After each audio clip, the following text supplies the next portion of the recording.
عبارة أن وجود الأسطورة البرتغالية كريستيانو رونالدو ربما جعلها تحذو حذو هذه الظاهرة الكروية. أن تلعب في فريق يلعب فيه الدوري. ايش خليت، ولكن كرة فيها محاولة عرضية خطيرة وجول. جول أول للنصر.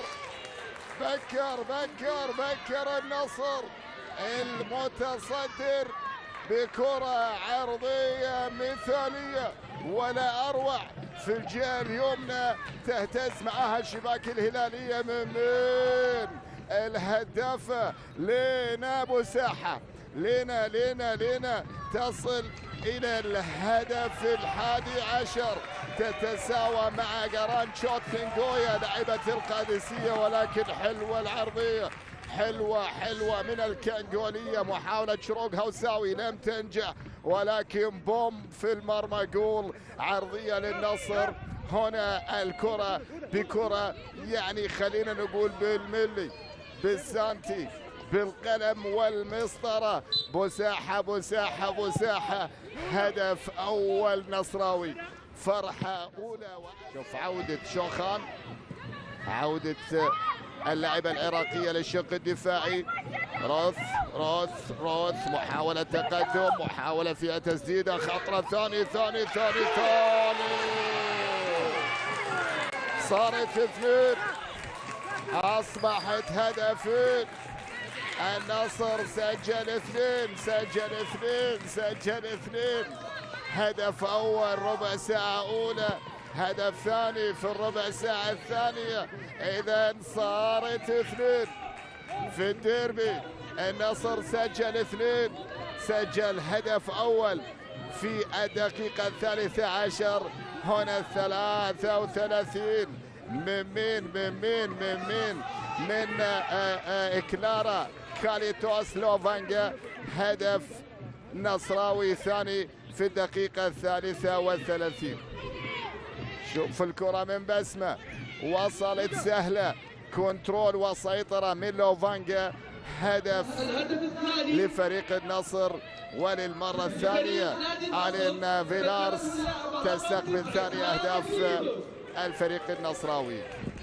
صناعة أولى من روث للينا بوساحة، صناعة ثانية من بسمة شنيفي لترتدي قميصا في 2020 ومن ثم تنتقل إلى أشبيليا. لوفانجا وتقدم نصراوي، والضغط بلاعبتين مهرة مطلق وجاسيكا مع هذه التنزانية الأسمرانية. صعبة وخطرة. محاولة طلعة عرضية خطيرة. 3. النصر يبصم بالثلاثة. النصر يقسو ب3 أهداف على الغريم. النصر بالثالث يتربع على الصدارة، وأيضا يصعب المباراة على جاره، صعب المباراة على الهلال. النصر اللي كان عنده فرصتين خطرتين وقبلها مسجل 2، حط الثالث، سجل ثالث أهدافه عن طريق صانعة الهدف الأول روث كيبوي مونيك الكنغولية. شوف كنترول، تسديد، صارت وأصبحت 3.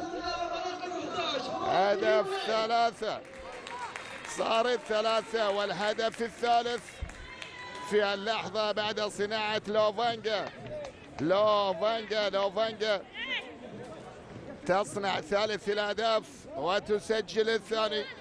ولكن هنا كيبوي وبفرحة تتكرر على اللاعبة كلارا لوفانجا.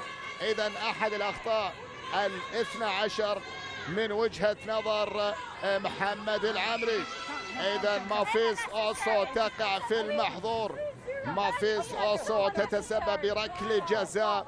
من يتربع على الصدارة بالثلاثية أمام فرصة لتسجيل الرابع، لتسجيل الرباعية على أرضه ما بين جماهيرية أو ما بين جماهيرة العالميات الذهبيات في نسختين سابقتين. لوفانجا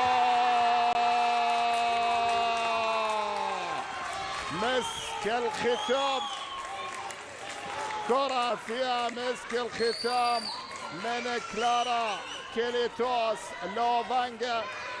الهدف الرابع من الرائعة، والله ساحر يا ابو سندس.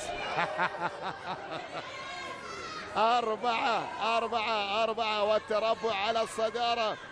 إذا مباراة سيطر فيها فريق النصر على أغلب فترات هذا الديربي. سجل 4 بالمناصفة، هدفين في شوط أول، هدفين في شوط ثاني، هدفين لكلارا لوفانجا، هدف للينا أبو ساحة، وهدف عند رويس كيبوي. صافرة أخيرة من العمري تعلن عن لقاء أو نهاية لقاء هذا الديربي ما بين النصر والهلال في ملعب الرمز النصراوي. رباعية